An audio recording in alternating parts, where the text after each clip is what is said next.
Hello guys, and welcome to my channel once again. Today I'm gonna talk about the SAT exams. I believe since most of you are about to complete your high school, you'll be planning to further your studies in abroad, and SAT is one of the exams you can write to increase your chances of being admitted to universities in abroad, and also increases your chances of getting scholarships to study. So actually, the SAT is a step to your dream university in abroad after high school. So I just want to use this platform to take a quick look at what the SAT exam entails and how to go about the registration process. So to begin with this presentation, I have my famous quote by Johann Wolfgang von Goethe, which says, whatever you can do or dream, you can begin it. Boldness has genius, power, and magic in it. So any dream you have, no matter your background, just begin it and act towards it. You will achieve it. So beginning with the presentation, most of you might be wondering what SAT stands for.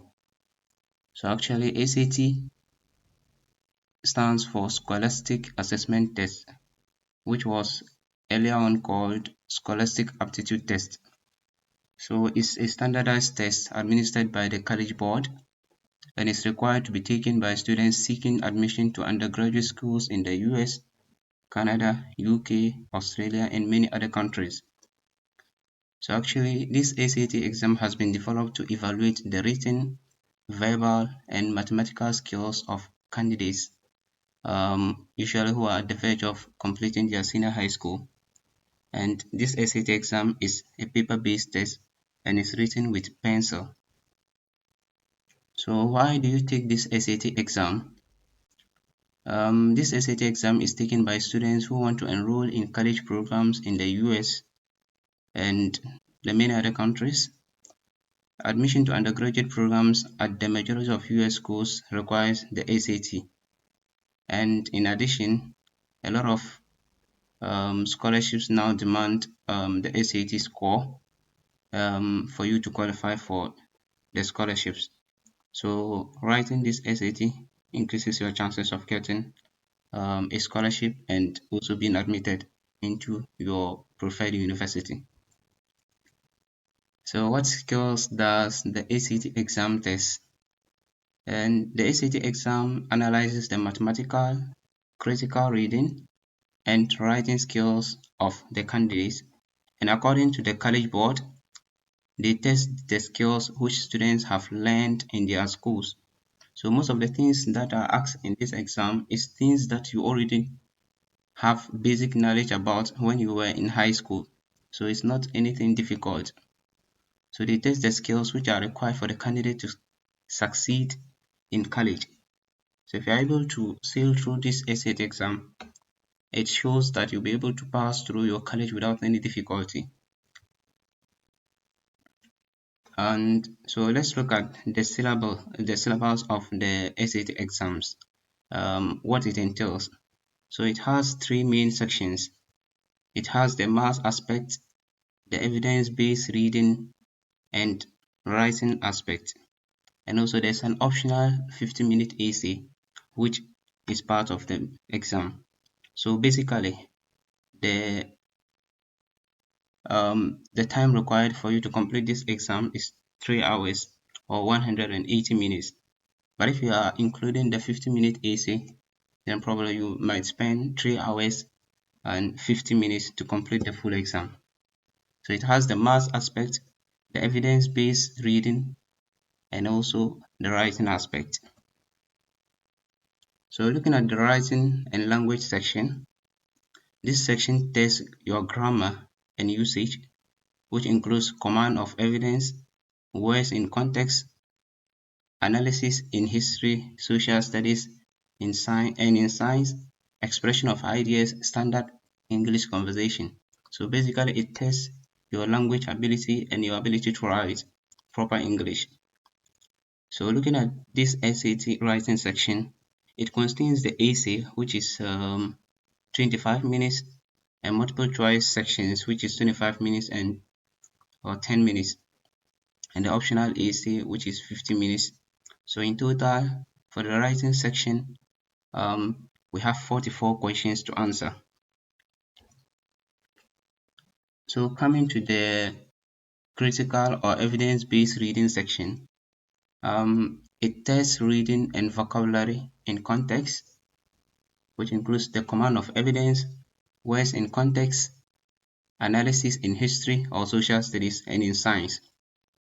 So it also contains three main aspects. We have the reading comprehension, which is 25 minutes.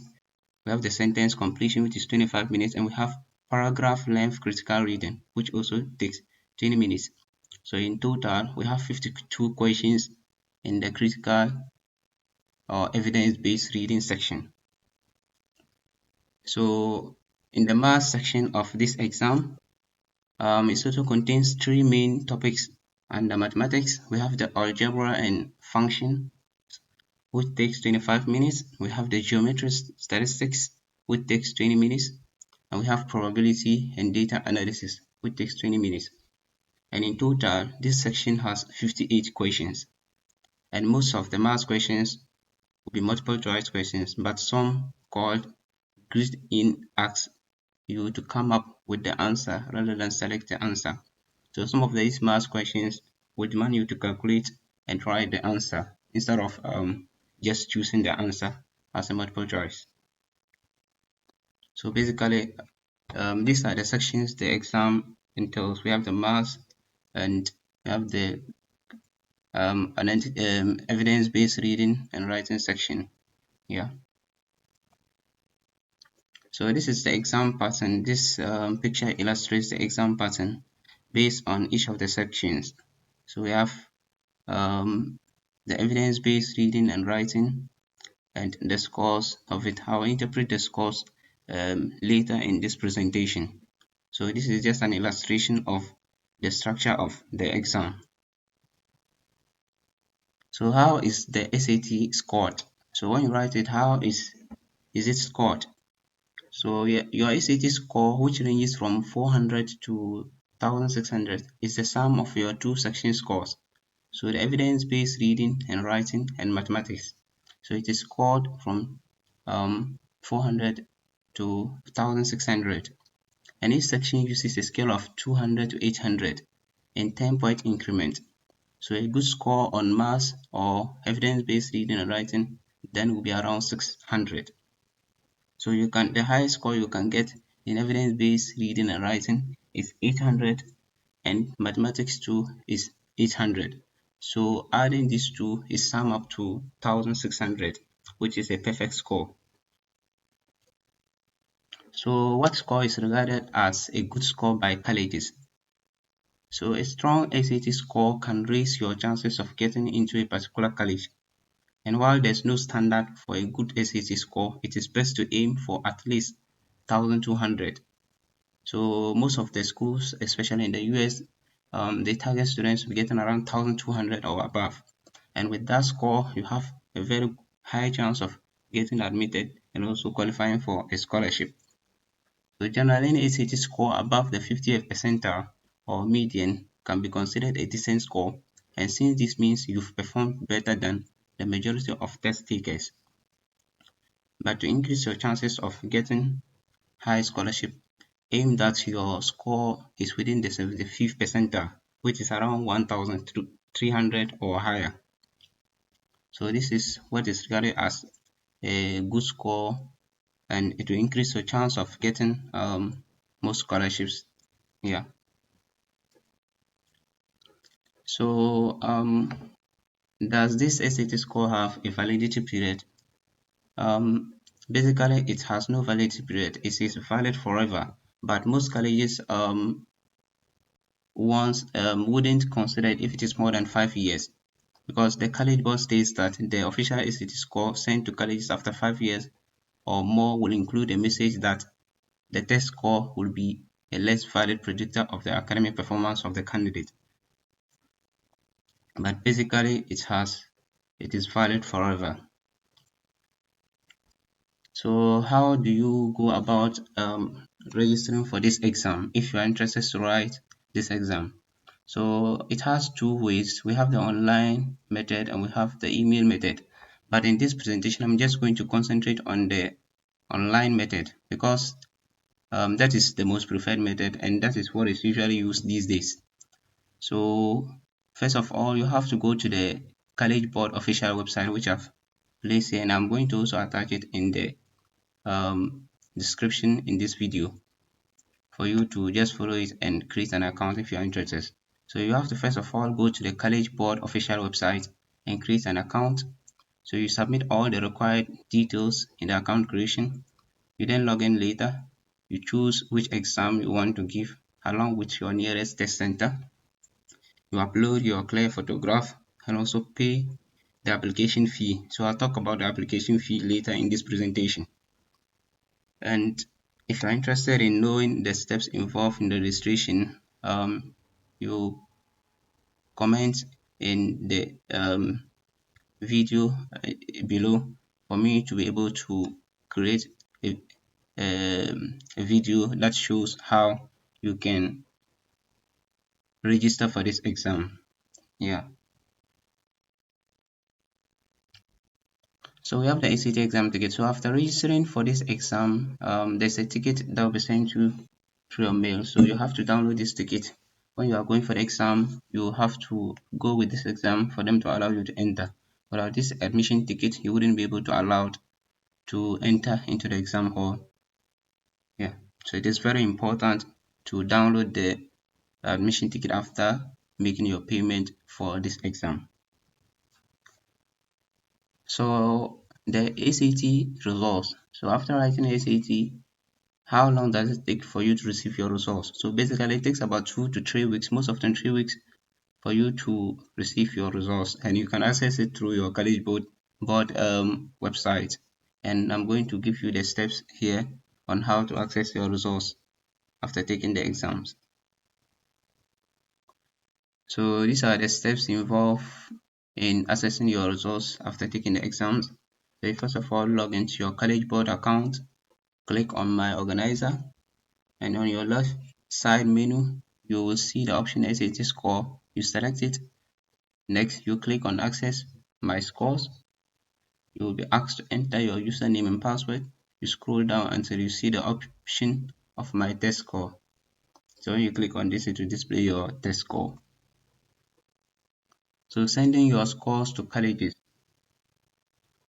Maybe you are done with these exams and you had the required grade you wanted, or you've had a high score and you want to send it to colleges to be considered for admission or scholarship. So you first of all log into your college board account. You will see an option for send score. So you click on send score, and next you click on send available scores now. So in a case that all your scores are not available at the moment, you can send the available ones. But if none is available, you click on send scores when available. So you then add the recipients by choosing your shortlisted colleges. It will display the colleges. You then search. You can search by name and choose the colleges you want. And when your results is available, it will be sent to them. So you make sure you check all the recipients and personal details and then make payment for it to be sent to your preferred colleges. So preparing for ACT. How do you prepare for this ACT exam? So we have a lot of resources that you can make use of when you are preparing for these exams. Basically, some attend preparatory schools either online or they will register for the schools, but you can also just get the required materials and prepare it on your own, and you'll be able to sail through these exams if you actually prepare adequately. So you can take 3 to 4 months to adequately prepare for these exams, and though on average, but most students who are quite smart will be able to prepare in less than 3 months, and they'll sail through this exam. So we make use of sample practice questions, and we have this site Khan Academy official SAT practice. It is a good website for you to make use of if you are aiming to write this SAT exam. Khan Academy is one of the best sites you can make use of. And we have the official SAT study guide with DVD. So it has a PDF book and also with DVD you can make use of. We also have the official SAT online course which you can register and have practice questions to make use of. We have some other books too that you can use in your preparation. We have the College Board Official SAT Study Guide 2021 to 2022 edition. You can download this book.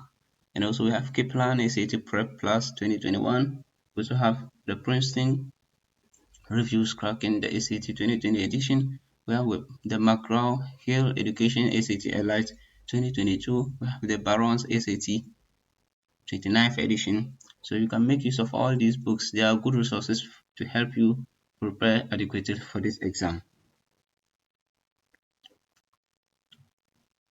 So registering for these exams, it involves a cost. So how much do you need to be able to register for these exams? So basically the amount required is $60, but we have regional fees that you have to pay in addition to this registration fee. So for sub-Saharan Africa, our original fee is £43, which includes Ghana. So as a Ghanaian, you pay £43 in addition to this £60, so totaling $103, rather $103. So to be able to register successfully for this exam, you need to have $103. So you have to convert it to Ghanaian currency and you make this payment. But we have other as and when necessary fees. If you want to change your test center, there's a fee of $25 you have to pay. If you want to cancel your registration by the change deadline, there's a fee of $25 you have to pay. And if you want to cancel your registration after the change deadline through Thursday, there's a fee of $35 you have to pay. So these are auxiliary fees you might pay based on your circumstance. In case you want any of these services, you have to pay it in addition to the $103. So we have there's some recent updates about this SAT exams. The SAT AC session is not available anymore, and hand score requests may be delayed, and the new digital format of SATs have come in March 2023. So in March 2023, the SAT exams wouldn't be paper-based anymore. It will be totally digital, and this will make it very easy to write, and also results will now be available within short period instead of the 2 to 3 weeks it used to be. So this is basically what the ACT exam entails, and I'll be glad if you are interested in knowing the registration process. You put it in the comments below, and I'll be able to make a video on the registration process. I'll take you through step by step for you to know how to register for these exams. And thank you very much for watching this presentation up to this point, and I'll be glad if you could subscribe to this channel to receive more updates on scholarship opportunities and also how to make applications to most of the local universities and international universities. Thank you and have a nice day.